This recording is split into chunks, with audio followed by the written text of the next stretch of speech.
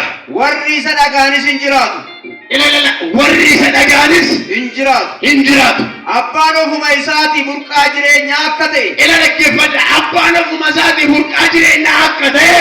Akkuma kanatti ilmi isaas immoo burqaa jireenyaa akka ta'u isaaf kenneera. Akkuma isaa immoo ilmi burqaa jireenyaa akka ta'u isaaf kennameera. Ilaawwan sitti bara. Ani isin keessaa isin dhageessaa. Abbaan burqaa jireenyaa akka ta'e ilmis immoo burqaa jireenyaa akka ta'u isaa kennameera. Ati si keessa kan jiru burqaa jireenyaati. Jireenyichi jireenya irraa baatu. Isa kana sii baatee dhufe guyyaa irra waaqayyo.